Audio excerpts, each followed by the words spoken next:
తొలగిస్తూ ఆమోదించిన ఆర్డినెన్స్ను కూడా రాష్ట్రపతి గారికి పంపించడం జరిగింది. దాదాపుగా ఈ బిల్లులు వచ్చి 4 నెలలు పూర్తయినా రాష్ట్రపతి గారి నుంచి ఆమోద ముద్ర పడలేదు. నరేంద్ర మోడీ గారు, భారతీయ జనతా పార్టీ ఈ బిల్లులను అడ్డుకొని తెలంగాణ బలహీన వర్గాలకు అన్యాయం చేస్తుంటే ఇక గల్లీలో ఉండలేక ఢిల్లీలోనే తేల్చుకుందాం పదండి, చలో ఢిల్లీ కార్యక్రమాన్ని తీసుకొచ్చి ఈ వేదిక మీద ఉన్న ఉద్దండులే కాదు, తండాలలో, గూడాలలో, మారుమూల పల్లెల్లో కాంగ్రెస్ పార్టీ జెండా మోసిన ఈరోజు బలహీన వర్గాలకు 42% రిజర్వేషన్లు ఇవ్వాలని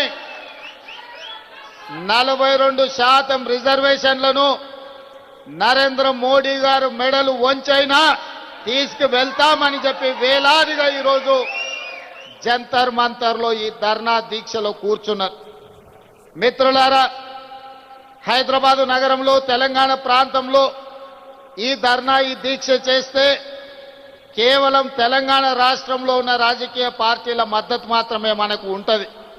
కానీ ఈనాడు జంతర్ మంతర్ వేదికగా మనం నిర్వహించిన ఈ నిరసన కార్యక్రమంలో, ఈ ధర్నా కార్యక్రమంలో భారతదేశంలో ప్రాతినిధ్యం వహిస్తున్న దాదాపుగా 100 మంది పార్లమెంట్ సభ్యులు, ఇండియా కూటమిలో ఉన్న కీలకమైన రాజకీయ పార్టీలు, డిఎంకే కావచ్చు, ఎన్సీపీ కావచ్చు, సమాజ్వాదీ పార్టీ కావచ్చు, కమ్యూనిస్టు సోదరులు కావచ్చు, ఇతర ప్రాంతీయ రాజకీయ పార్టీలకు సంబంధించిన పార్లమెంట్ సభ్యులందరూ కూడా ఇక్కడికి వచ్చి ఈ 42% ఓబీసీ రిజర్వేషన్ల పోరాటంలో తెలంగాణ ప్రజలు ఒంటరి కాదు, మేమందరం మీకు అండగా నిలబడ్డామని బీహార్ నుంచి, మహారాష్ట్ర నుంచి, ఉత్తరప్రదేశ్ నుంచి, వివిధ రాష్ట్రాలకు సంబంధించిన రాజకీయ పార్టీలు తమిళనాడు నుంచి కూడా వచ్చి మా రాష్ట్రాల కోట్లాది మంది ప్రజల మద్దతు మీకు ఉంది, మీరు కొట్లాడండి, మీకోసం పార్లమెంటులో నరేంద్ర మోడీని నిలదీస్తామని చెప్పి ఇండియా కూటమికి సంబంధించిన రాజకీయ పార్టీలు, పార్లమెంట్ సభ్యులు ఈరోజు మనకు అండగా నిలబడ్డారు. ఇవాళ 100 మంది పైగా పార్లమెంట్ సభ్యులు, తెలంగాణ మంత్రివర్గం మొత్తము, పార్లమెంట్ సభ్యులు, శాసనమండలి సభ్యులు, శాసన సభ్యులు, వేలాది మంది తెలంగాణ నలుమూలల నుంచి వచ్చిన మిమ్మల్ని చూసిన తర్వాత నాకు 100% సంపూర్ణమైన విశ్వాసం కలిగింది. రాహుల్ గాంధీ కన్యాకుమారి నుంచి కశ్మీర్ వరకు 150 రోజులు మండు టెండల్లో, మంచు కొండల్లో పాదయాత్ర చేస్తూ తండాలలో, గూడాలలో, మారుమూల పల్లెల్లో పేదవాళ్లను కలుస్తూ వాళ్ళ గుండెల్ని తడుతూ వాళ్ళందరి ఆలోచన విని ఈ దేశానికి ఒక మాట ఇచ్చిండు. తెలంగాణ రాష్ట్ర ప్రజలకు ఒక మాట ఇచ్చిండు. తెలంగాణ రాష్ట్ర ప్రజలకు విజ్ఞప్తి చేసిండు.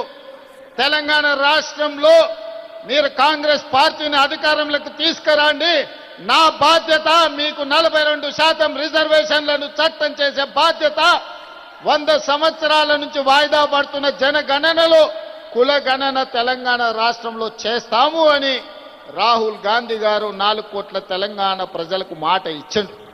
కామారెడ్డిలో మా మిత్రుడు మహేష్ కుమార్ గౌడ్ గారి తీర్మానంతో షబ్బీర్ అలీ గారి నియోజకవర్గంలో 42% బీసీ రిజర్వేషన్లు, బీసీ డిక్లరేషన్ను ఆనాడు పొన్నం ప్రభాకర్ గారు, అదేవిధంగా మా manifesto committee chairman Sridhar Babu గారి తీర్మానం మేరకు రాహుల్ గాంధీ గారు, సిద్ధరామయ్య గారు కామారెడ్డిలో ప్రజలకు మాట ఇచ్చారు.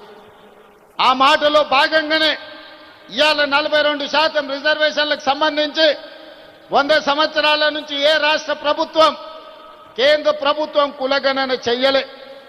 నాకు తెలిసి ఉమ్మడి రాష్ట్రంలో 16 మంది, తెలంగాణ రాష్ట్రంలో చంద్రశేఖరరావు గారు, మొత్తం 17 మంది ముఖ్యమంత్రులు 70 సంవత్సరాలలో ఈ దేశం మొత్తం లెక్కేస్తే ఒక 300 మంది ముఖ్యమంత్రులైన ఈ దేశంలో వివిధ రాష్ట్రాలకు 300కు పైగా ముఖ్యమంత్రులు ఎవరు చెయ్యని సాహసం, ఎవరు చెయ్యని కులగణన తెలంగాణ రాష్ట్రంలో నా మంత్రివర్గ సహచరులు, ముఖ్యంగా ఉప ముఖ్యమంత్రి వర్యులు బట్టి విక్రమార్క గారు, cabinet sub committee chairperson Uttam Kumar Reddy గారు, దామోదర్ రాజనరసింహ గారు, పొన్నం ప్రభాకర్ గారు, సీతక్క వీళ్ళందరూ నాకు అండగా నిలబడి 100 సంవత్సరాల నుంచి జరగని కులగణనను 300 పైగా ముఖ్యమంత్రులు చెయ్యలేని పనిని చేసే అవకాశం, చరిత్రలో మిగిలిపోయే అవకాశం మీరందరూ కల్పించారు. ఈనాడు ఏ ముఖ్యమంత్రికి రాని అవకాశం, ఏ రాష్ట్రానికి రాని అవకాశం, ఈరోజు దేశానికి ఆదర్శంగా నిలబడడానికి తెలంగాణ రాష్ట్రానికి, తెలంగాణ రాష్ట్ర 2వ ముఖ్యమంత్రిగా మీ సోదరుడిగా నాకు అవకాశం వచ్చింది. ఇది ఒక గొప్ప అవకాశం. ఇది చరిత్రలో మిగిలిపోయే, చరిత్రలో రాసి పెట్టే అవకాశం. ఈ అవకాశాన్ని అందిపుచ్చుకొని రాహుల్ గాంధీ గారి సందేశాన్ని పుచ్చుకొని తెలంగాణ రాష్ట్రంలో జనగణనలో కుల గణన చెయ్యడమే కాదు 42% రిజర్వేషన్లు పెంచాలి అని చట్టాన్ని చేసి ఈరోజు ఢిల్లీకి సవాలు విసిరినాం.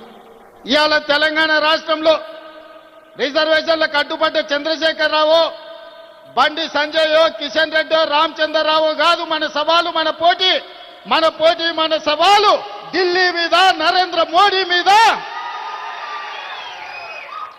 భారత ప్రభుత్వం మీద మనం సవాలు విసురుతున్నాం. నరేంద్ర మోడీ గారు ఎన్డీఏ ప్రభుత్వానికి జంతర్ మంతర్ చౌరస్తా నుంచి నేను సూటిగా సవాలు విసురుతున్నా. మా డిమాండ్ను ఆమోదిస్తారా, లేకపోతే మిమ్మల్ని గద్దె దించి ఎర్రకోట మీద 3 రంగుల జెండా ఎగరేసి, ఎర్రకోట మీద 3 రంగుల జెండాను ఎగరేసి మా నాయకుడు రాహుల్ గాంధీ గారిని దేశ ప్రధానమంత్రిగా చేసి 42% ఓబీసీ రిజర్వేషన్లను సాధించుకునే వరకు ఇక్కడ ఉన్న వాళ్ళు ఎవరు నిద్రపోరన్న మాట నరేంద్ర మోడీ గారికి నేను విజ్ఞప్తి చేస్తున్నా. మిత్రులారా, ఈ వేదిక మీద నుంచి నేను విజ్ఞప్తి చేస్తున్న ఈ భారత ప్రధానమంత్రి గారికి, అయ్యా నరేంద్ర మోడీ గారు, మీ గుజరాత్ నుంచి గుంట భూమి మేము అడగలే, మీ పోర్బందర్ పోర్టు నుంచి చుక్క నీళ్లు అడగలే. మా తెలంగాణ రాష్ట్రంలో మా గడ్డ మీద మా బలైన వర్గాల సోదరులకు మేము 42% రిజర్వేషన్లు ఇచ్చుకుంటామంటే మీ గుజరాత్ వాళ్ళకు వచ్చిన కడుపు మంటేందని నేను అడగదలుచుకున్నా.